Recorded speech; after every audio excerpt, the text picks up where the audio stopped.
వాడవాడల మువ్వన్నెల జెండా రెపరెపలాడింది. 75వ గణతంత్ర దినోత్సవ వేడుకలు ప్రజలు ఘనంగా నిర్వహించుకున్నారు.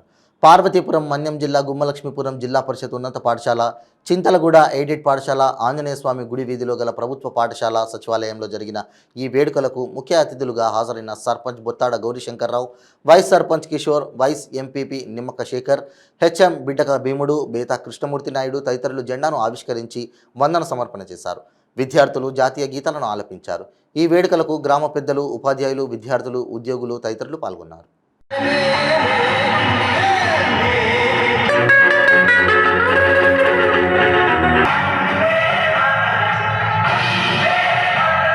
ప్రజాప్రతినిధులు కావచ్చు, మరియు మన సర్పంచ్ గారు కానీ మరియు వైస్ ఎంపీ గారు అందరికీ, పాత్రికా విలేకరులకి ఈ గణతంత్ర దినోత్సవాన్ని ఇనాగ్రేషన్ చేయవలసిందిగా కోరుతున్నామండి.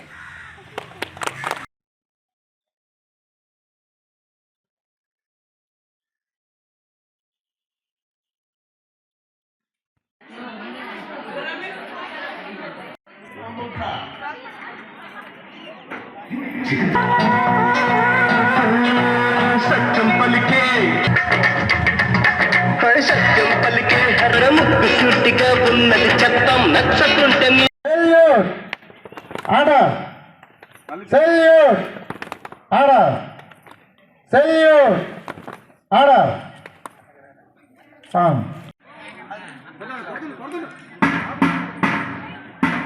జాతి అంతా గర్వించే రోజు.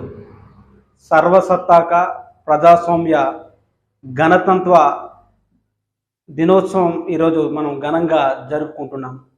మరి ముఖ్యంగా బ్రిటిష్ వారి నుంచి విముక్తి పొందిన తర్వాత, స్వాతంత్రం వచ్చిన తర్వాత మనకంటూ మనం పరిపాలించుకోవడానికి ఒక రాజ్యాంగం ఉండాలని ఒక ఉద్దేశంతో ఒక ముసాయిదా కమిటీ ఏర్పడి, ఆ కమిటీకి చైర్మన్గా డాక్టర్ శ్రీ భీమ్రావ్ అంబేద్కర్ గారి సారథ్యంలో ఈరోజు మనకు అతి పెద్ద లిఖిత రాజ్యాంగం అనేది రచించబడినది.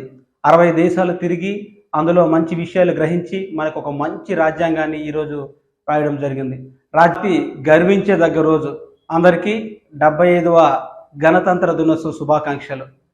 పూర్వం స్వాతంత్రం వచ్చినాక మనకంటూ పరిపాలించుకునే విధంగా ఈరోజు గౌరవ డాక్టర్ బిఆర్ అంబేద్కర్ గారి ఆధ్వర్యంలో మనకంటూ ఒక రాజ్యాంగాన్ని రచించుకోవడం జరిగింది. ఈరోజు కార్యనిర్వహణ, శాసన, న్యాయ వ్యవస్థలు ఏర్పాటు చేసుకొని ఈరోజు మనకంటూ ఒక పరిపాలన ఏర్పాటు చేసుకోగలిగాము. ఈరోజు రాష్ట్రంలో అయితేనేమి, దేశంలోనైతేనేమి ఏదైతే రాజ్యాంగం ఉందో రాజ్యాంగానికి లోబడి ఈరోజు మన దేశాన్ని మనం పరిపాలించుకోగలుగుతున్నాం. ముఖ్యంగా ఈరోజు దేశం అన్ని విధాలుగా ముందుకు వెళ్తుంది. అంతరిక్షంలో కూడా ఈరోజు భారత ఆధిపత్యాన్ని కొనసాగిస్తుంది. అట్లాంటి సమయంలో యువత అన్ని విషయాల్లో ముందుండాలి. ఇటు క్రీడల్లో, చదువుల్లో ఏవైతే మనకంటూ ఇబ్బందికర విషయాలు ఉన్నాయో చెడు అలవాట్లకు దూరంగా ఉంటూ గ్రామాభివృద్ధిలో అలాగే దేశాభివృద్ధిలో ముందుంటూ మన దేశానికి ప్రాతినిధ్యం వహించాలని చెప్పి కోరుకుంటున్నాము. జై హింద్, జై భీమ్.